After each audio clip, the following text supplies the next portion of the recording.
Oke, baik. Assalamualaikum warahmatullahi wabarakatuh. Selamat sore dan selamat datang pada Kak Ulfa. Hari ini yang menjadi peserta tunggal dari sesi kegiatan bersama saya hari ini ya. Dan Alhamdulillah terima kasih kami ucapkan juga ke Kak Ulfa yang sudah mengikuti Zoom marathon dari Skin Explainer dari tadi pagi sesi bersama Dr. Ahmad.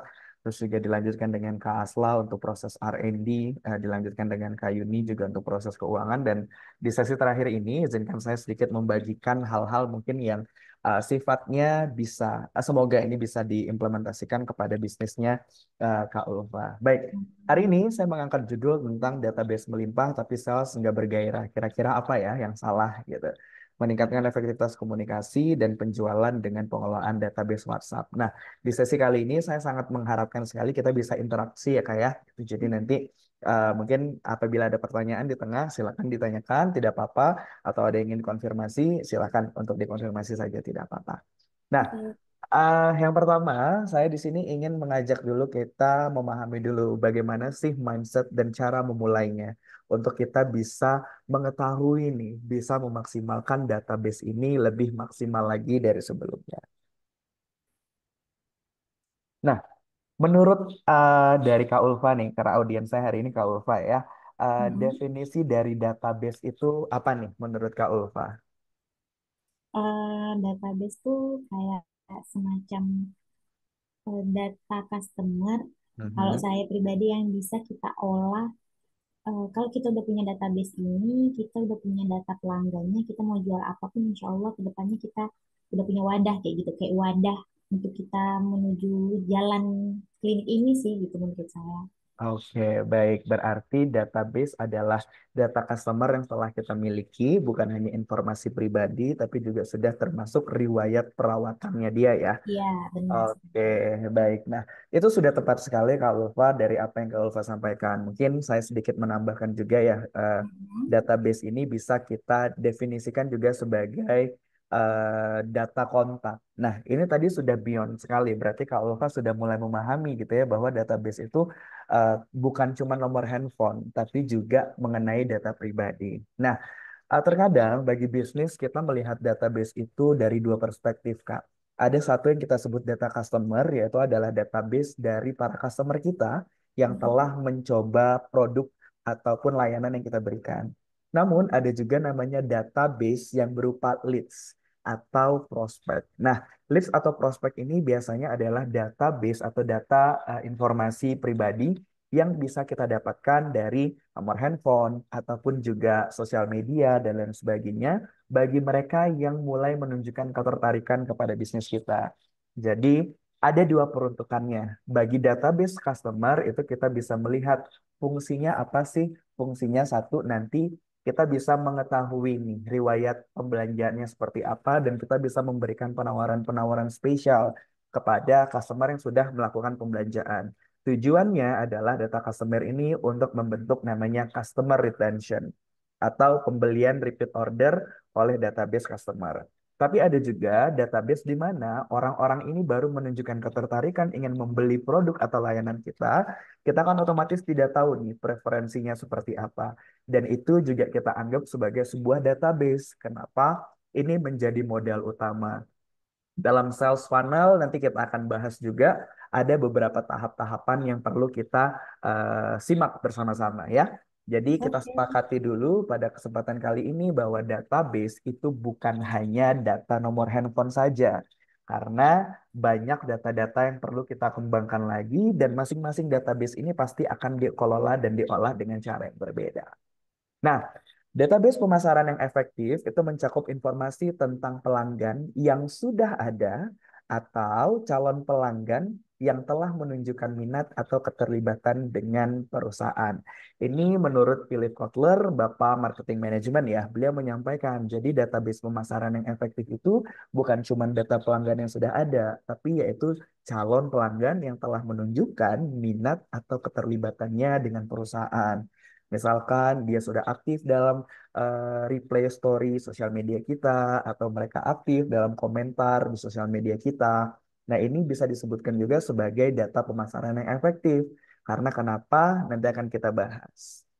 Nah, Maka kontak yang tidak menunjukkan indikasi keterlibatan atau minat terhadap perusahaan itu tidak bisa dianggap sebagai bagian dari database pelanggan.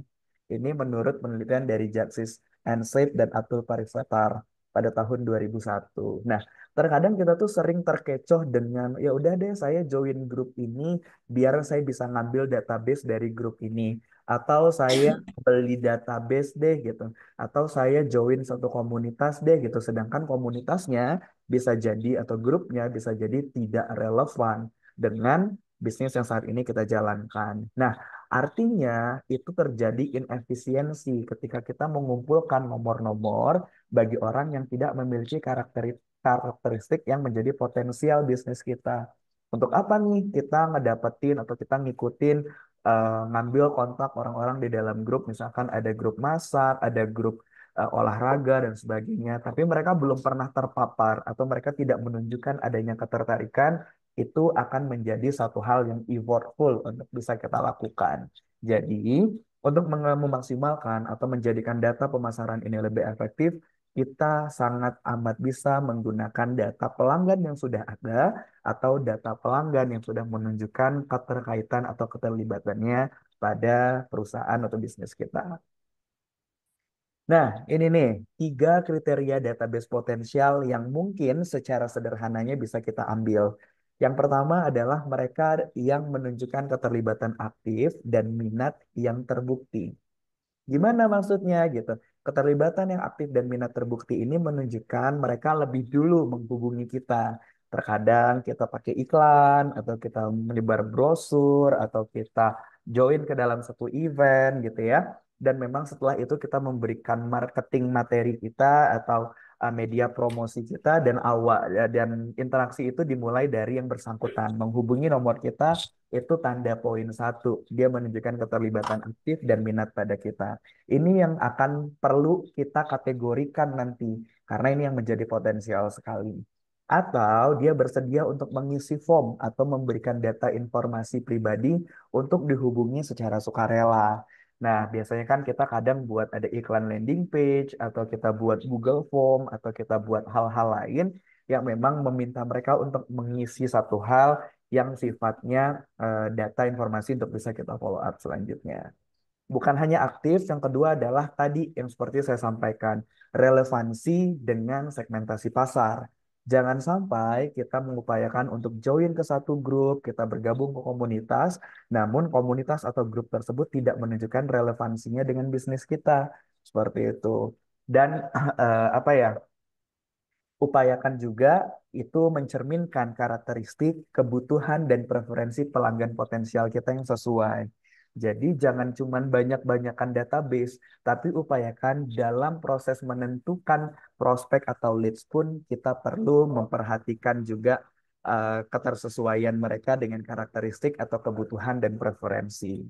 Nah, oleh sebab itu, ketika nanti kita bergabung atau kita menyampaikan relevansinya dengan segmen pasar yang sesuai dengan kita, maka bahasa pemasarannya akan lebih sederhana. Kita tidak perlu kesulitan untuk menjelaskan bisnis kita apa kepada orang yang mungkin sangat relevan dengan kita.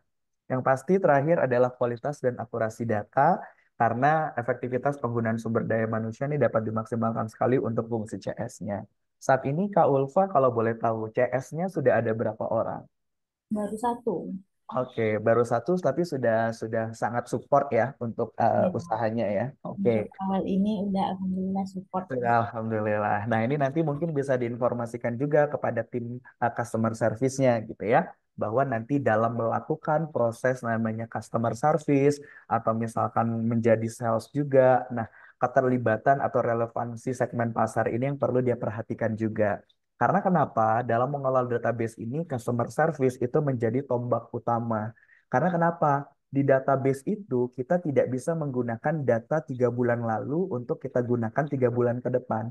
Bisa saja preferensinya sudah berbeda. Yang awalnya dia datang untuk kebutuhannya jerawat, tapi ternyata dalam proses 3 bulan jerawatnya sudah membaik dan alhamdulillah selesai gitu. Dan mungkin selanjutnya dia masuk pada tahap whitening atau brightening gitu ya, atau glowing fase lah gitu. Nah, Kalau kita tidak mengubah database itu atau labelnya atau kategorinya, itu amat sangat disayangkan gitu. Yang awalnya kita bisa menawarkan produk kecantikan kita kepada pasien A, tapi karena kita tidak mengupdate data itu, kita tetap mempromosikannya tentang jerawat juga. Nah, ini yang mungkin perlu diperhatikan juga Ulfa sebagai business owner, sebagai leader di perusahaannya untuk bisa memantau hal tersebut. Karena lebih enak nih kalau udah masih awal ya, maksudnya database yang dimiliki belum begitu kompleks. Karena kalau sudah kompleks itu nanti akan butuh waktu yang lama lagi dan ya teknologi harus support, SDM-nya juga harus support. Oke, saya lanjut lagi ya.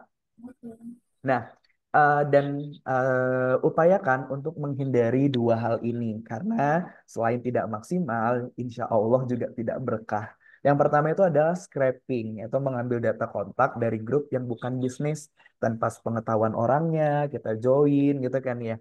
Udahlah segmentasinya tidak sesuai, kita pun mengambil database orang secara diam-diam, itu satu hal yang juga tidak maksimal. Jadi dibandingkan harus mencari ratusan data leads atau database yang sebenarnya kita belum tahu relevansinya seperti apa, akan lebih positif kita bisa menyalurkan energi dan produktivitas kita kepada data-data yang sudah pasti. Atau beli database nih, beli daftar nomor handphone. Yang penting ada nomor handphone aja dulu, ada yang jual gitu kan di sosial media. Paket sekian, 5.000 nomor handphone hanya sekian, sekian, sekian, sekian gitu.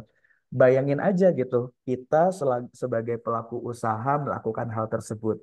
Tapi bayangkan juga ketika kita sebagai customer dihubungi sama satu bisnis yang kita tidak pernah mencari tahu, relevansinya tidak ada, yang ada cenderung kita mengabaikan bukan merespon dari pesan tersebut gitu. Kadang kan ada di WhatsApp tuh tiba-tiba kalau saya tuh keseringannya beberapa tahun lalu beberapa 1 tahun sampai belakangan ini tuh seringnya ada database jadi online.